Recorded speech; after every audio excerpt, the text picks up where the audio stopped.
Hello everyone, welcome to my channel. और आज हम करने वाले हैं कुछ एमएड के एंट्रेंस के क्वेश्चंस जो कि आपकी CUET plus other central universities and other state universities में काम आएंगे। ये कुछ क्वेश्चंस आपको यूजीसी नेट प्लस साथ में टीचिंग एग्ज़ाम्स जैसे कि टीजीटी पीजीटी के लिए भी हेल्पफुल रहने वाली है। दिस साइड ज्योति अग्रवाल। और चलिए स्टार्ट करते हैं with first question. Which of the following statements is true about computer assisted presentation? It can help teacher to pay more attention to the students. It makes a student a passive learner. It can be developed by a teacher.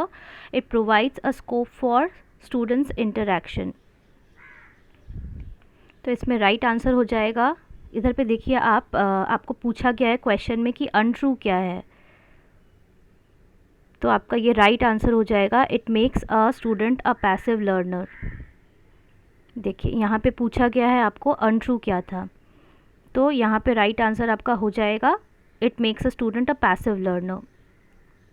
Second question, NMEICT stands for? तो NMEICT यहाँ पे आपको full form पूछा गया है बहुत बार, लेकिन आपको क्वेश्चंस अलग तरह से घुमाकर भी पूछे जा सकते हैं। तो आप जो टॉपिक भी पढ़े आप ध्यान रखिएगा कि उस टॉपिक के बारे में आप थोड़ा सा साइड बाय साइड इन्फॉर्मेशन जानते हुए चले। NMEICT एक सेंट्रली स्पॉन्सर्ड स्कीम है जिसे हम शॉर्ट में बोलते हैं CSS। ये 3 कार्डिनल प्रिंसिपल्स पे फोकस करता है: education policy, equity and access and quality. और ये एजुकेशन फॉलो करता है डिजिटल रेजोल्यूशन की तरह। तो सेकेंड ऑप्शन हमारा राइट हो जाएगा, national option number B, national mission on education through information and communication technology. तो नंबर बी हमारा आंसर राइट हो जाएगा। तो थर्ड क्वेश्चन पे चलते हैं। The main objectives of student evaluation of teachers are? To make teachers take teaching seriously, to help teachers adopt innovative methods of teaching, to identify the areas of further improvement in teachers traits। तो ये all सारे options positive है, तो इसमें से all of these हो जाएगा। Fourth question, which model is design to provide students with a cognitive structure for comprehending material presented through lectures, readings and other materials?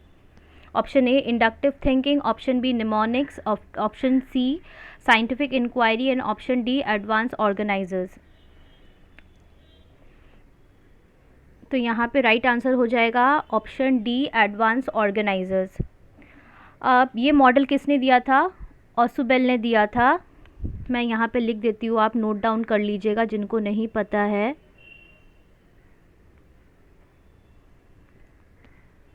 ये मॉडल क्या था? हम लोग के कॉग्निटिव स्ट्रक्चर को स्ट्रेंथन करने के लिए बनाया गया था। ये पुराने कंटेंट से हम कैसे न्यू कंटेंट को मतलब सीखते हैं और उसको रिटेंशन के लिए कैसे ये इसको कैसे हम रिटेंशन करके रख सकते हैं, ये उस पर फोकस करती है। फिफ्थ क्वेश्चन है, there are 4 successive parts of Robert Glaser's basic teaching model. तो यहाँ पे बोला गया है बेसिक टीचिंग मॉडल किसके द्वारा किया गया था। ये एक ऐसा क्वेश्चन भी आपको पूछा जा सकता है, तो आप एक बार कॉपी में अपने नोट डाउन कर लीजिएगा कि रॉबर्ट ग्लासर के द्वारा दिया गया है। यहाँ पे मैं ऑप्शंस आपको दिखाती हूँ: pre behaviour, instructional objectives, evaluation of achievement, instructional process.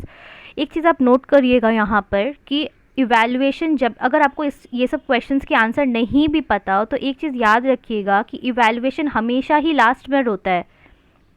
Instruction process और साथ में प्री बिहेवियर, ये सब चीज़ें पहले होती है। तो आप ये नोटिस करने की कोशिश करिएगा कि आपको इवैल्यूएशन कौन से ऑप्शन में लास्ट में मिलता है। तो आप देखिए ऑप्शन नंबर 2 में आपको इवैल्यूएशन लास्ट में मिल रहा है, तो इससे हम ये बोल सकते हैं कि ऑप्शन नंबर बी ही राइट आंसर उसका होगा।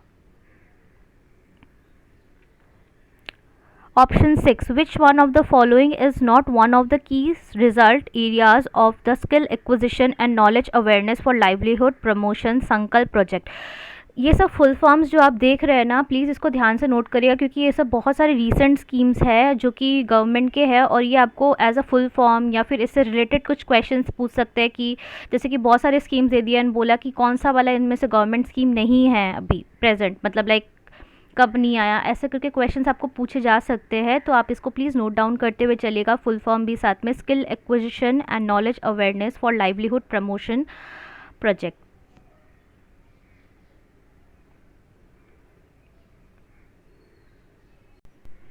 यहाँ राइट आंसर हो जाएगा आपका 6 का A, promotion of handicrafts and carpet sector skills. ये स्टेटमेंट टाइप के जो क्वेश्चंस है ये भी बहुत इंपॉर्टेंट है। इस तरह के क्वेश्चंस में क्या होता है कि आप अपने दिमाग भी नहीं लगा सकते, आपको पता होगा तो आप राइट आंसर मार्क करोगे और नहीं होगा तो ये आप स्टेटमेंट्स वाले क्वेश्चंस जहाँ पे आपको कन्फ्यूजन महसूस हो आप उसे कॉपी में नोट डाउन करके रख लीजिए और डेली डेली वो क्वेश्चंस को आप जब स्टेटमेंट्स को पढ़ते रहोगे वो आपको नेचुरली ही याद हो जाएगा कि कौन सा किसने बोला है।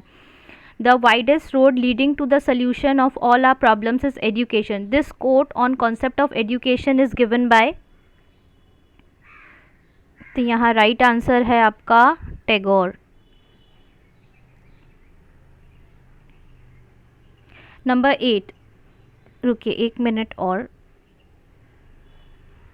देखिए गांधी जी ने क्या बोला था यहाँ पे, गांधी जी ने ये बोला था कि education is the overall development, all round development के लिए। और उन्होंने दूसरा चीज़ क्या बोला था, हेड हार्ट एंड हैंड को उनको ट्रेन करने के लिए बोला था। औरोबिंदो ने इंटीग्रल एजुकेशन के बारे में बात किया था। और विवेकानंद ने बोला था education is the manifestation of the divinity already existing in man. तो ये सब भी आप नोट डाउन करते हुए चलिएगा अगर आपको नहीं पता हो तो। Question 8. Which committee and commission recommended the choice-based credit system in higher education? यहाँ पे क्वेश्चंस कुछ ऐसे भी बनते हैं कि चॉइस बेस्ड क्रेडिट सिस्टम में क्रेडिट का मतलब क्या होता है। अगर क्वेश्चन ऐसा आए तो आप इसके लिए ये आंसर करेक्ट मानेंगे कि number of hours of instruction required per week. Meaning of credit मतलब यही उसका मीनिंग होता है। तो यहाँ पे क्वेश्चन नंबर 8 का राइट आंसर होगा ए।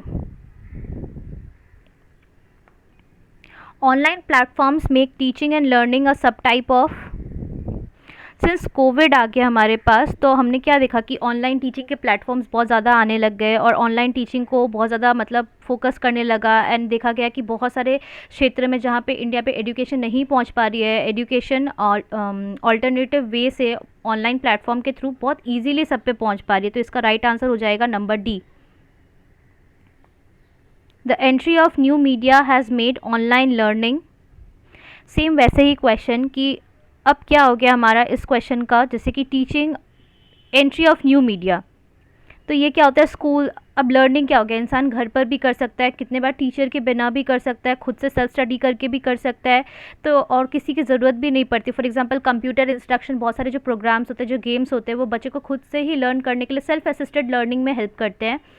और ये स्कूल के जो फॉर्मल सिस्टम ऑफ एजुकेशन है उससे भी उसको इंडिपेंडेंट बनाता है। तो यहाँ पे राइट आंसर हो जाएगा D. The communication process is active and interactive at very high level of which of the following levels of teaching? तो ये वाली जो कॉन्सेप्ट है ना आपकी ये 11th नंबर क्वेश्चन आपके यूजीसी नेट के 2020 के भी पेपर में पूछा गया था, पेपर 1 में। ये बहुत इंपॉर्टेंट क्वेश्चन है, ये आपको बहुत जगह पर पूछा जाएगा, आप इसको याद कर लीजिएगा। तो ये वाले जो memory level, understanding level and reflective level, मैंने इसका एक निमोनिक्स बनाया था इसको याद करने के लिए। तो मैंने इसको ऐसे मूड़ी के थ्रू बनाया था, जैसे कि झालमुड़ी हुआ या कुछ भी, आप कुछ भी बना के याद कर सकते हैं उसको। जैसे memory level, understanding level and reflective level, जो कि हाईएस्ट लेवल होता है रिफ्लेक्टिव लेवल हमारा। मेमोरी लेवल पे हम क्या करते हैं, हम फैक्ट्स लर्न करने की फैक्ट्स जो है हम वो लर्न करते हैं। अंडरस्टैंडिंग लेवल पे क्या होता है, एग्जाम्पल्स एंड नॉन एग्जाम्पल्स दिया जाता है। ये और एक क्वेश्चन बनता है आपका एग्ज़ाम में कि कौन से लेवल पे हमें examples and non examples present किए जाते हैं। तो आप आंसर रखोगे उसमें अंडरस्टैंडिंग लेवल। बट यहाँ पे हमारा राइट आंसर, यहाँ पे हमें पूछा गया है कि communication process is active and interactive at very high level. तो इसका राइट आंसर हो जाएगा हमारा, देखिए हमें यहीं पे क्लू मिल गया है, तो हमारा राइट आंसर इसमें हो जाएगा रिफ्लेक्टिव लेवल। और अगर पूछा जाए कि ये प्रोसेस हमें किसने दिया था, तो तीनों के प्रोसेस हमें दिए थे मॉरिस एल बिगी ने, BIGGIE उनका सरनेम था। The ability to use learnt material in a new situation by the child making use of his previous knowledge to solve the problem। Child यहाँ पे क्या कर रहा है, अपने प्रीवियस नॉलेज को यूज़ कर रहा है एक नया प्रॉब्लम सॉल्व करने के लिए। तो वो जो जानता है उस चीज़ को अप्लाई कर रहा है ताकि वो न्यू प्रॉब्लम को सॉल्व कर सके। फॉर एग्जांपल जैसे हमें कुछ फार्मूलाज पता होते हैं, तो हम लोग क्या करते हैं, अगर डिजिट्स चेंज कर दिया जाए, हमें फार्मूला पता है, हमने एक सम वैसे सॉल्व कर लिया है, तो हम क्या करते हैं, वो सेम फार्मूला अप्लाई करके हम न्यू सम को भी सॉल्व करने की कोशिश करते हैं। तो यहाँ पे राइट आंसर हो जाएगा आपका application. NCTE was established in the year, ये बहुत ही फेवरेट क्वेश्चन, टेट का एग्ज़ाम हो, चाहे UGC नेट के एग्ज़ाम्स हो, चाहे आपके और भी बाकी कोई भी टीचिंग रिलेटेड एग्ज़ाम्स हो, या एमएड के एंट्रेंसेस के एग्ज़ाम हो, NCTE DPEP, ये सब क्वेश्चंस बहुत कॉमनली पूछे जाते हैं। तो आप इनके बारे में बहुत अच्छे से डीप स्टडी कर लीजिएगा ताकि आपको क्वेश्चंस कहीं से भी पूछे आप इसको कर पाओ। तो फुल फॉर्म क्या होता है जैसे पूछ लेगा, NCTE आपको ऑप्शंस में दे देंगे, national council of teacher education, national council for teacher education. आप बहुत बार गलती ये करोगे कि ऑफ टीचर एजुकेशन हड़बड़ में लगा के आ जाओगे, बट वो गलत हो जाएगा। इसका राइट फुल फॉर्म होगा national council for teacher education, और ये इस्टेब्लिश कौन से ईयर में हुआ था, 1995 में। और एक फेवरेट स्टेटमेंट्स वाले question, arise awake and stop not until the goal is achieved। तो इसका राइट आंसर हो जाएगा Vivekananda. Vishwa Bharati was establish by Tagore in, देखिए यहाँ पे जो उनका कॉलेज था वो 1921 में इस्टेब्लिश किया गया था। 1921, बहुत जगह आपको ऐसे मिलेगा कि 1921 में, बट सिंस हमारे ऑप्शन में यहाँ पे नहीं है तो मे बी हम कंसिडर कर रहे हैं कि इसे हमें स्कूल के बारे में पूछा गया होगा कि उनका जो स्कूल है वो कब इस्टेब्लिश किया गया होगा। तो राइट आंसर यहाँ पर हो जाएगा हमारा B, 1911 में। Man is a part of nature, it was believe by, तो man is a part of nature, nature के बारे में कौन बात करता है मोस्टली, तो यहाँ पे राइट आंसर हो जाएगा Tagore. Classification of personality as extrovert, introvert and ambivert, तो ये राइट आंसर हो जाएगा हमारा C। कार्ल यंग के बारे में और भी बहुत चीज़ें आपको पढ़ना पड़ेगा। तो इन्होंने एक बुक लिखा था एनालिटिकल साइकोलॉजी के बारे में। तो बहुत बार क्वेश्चंस पूछा जाता है जैसे कि मैच द कॉलम के फॉर्म में आपको दे दिया जाएगा एंड आपको मैच करना पड़ेगा। तो कार्ल यंग को आपको मैच करना पड़ेगा एनालिटिकल साइकोलॉजी के साथ। तो यहाँ पे मैंने बोल दिया था कि C राइट आंसर है इसका। Democracy of education was written bye,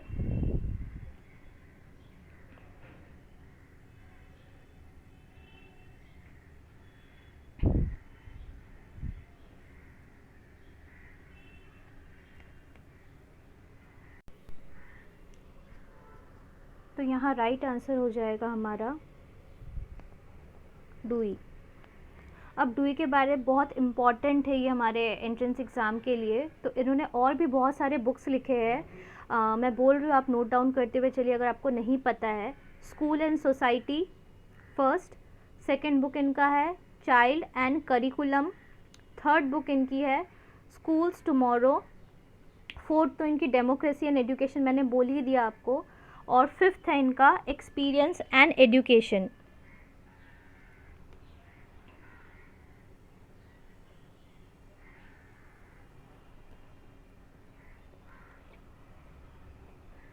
nineteen question, which one of the following can not be called a true behaviourist, तो यहाँ पे आंसर हो जाएगा हमारा B, एल्बर्ट बंडूरा। उन्होंने क्या बोला था कि हम इंसान जो भी सीखते हैं दूसरों को देखकर सीखते हैं, तो लर्निंग बाय इमिटेशन पे फोकस किया था उन्होंने। और यहाँ पे और एक क्वेश्चन पूछेगा, who is the father of behaviourism.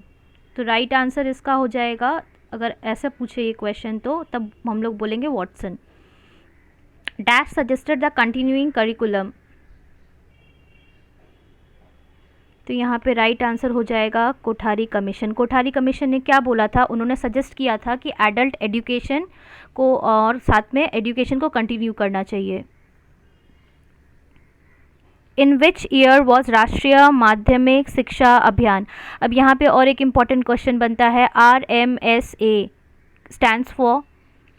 तो आपको बोलना पड़ेगा राष्ट्रीय माध्यमिक शिक्षा अभियान। इस चीज़ के बारे में पढ़ लीजिएगा, बहुत सारे ऐसे इन्होंने मतलब रिकमेंडेशंस थे उसमें, या फिर उसमें बहुत सारे और भी,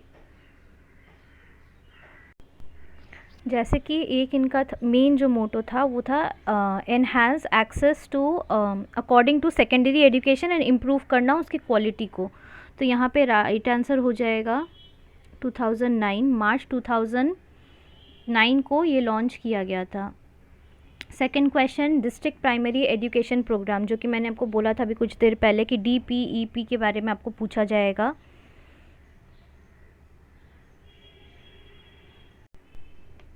तो डिस्ट्रिक्ट प्राइमरी एजुकेशन प्रोग्राम, इसके कुछ मेन पॉइंट्स थे।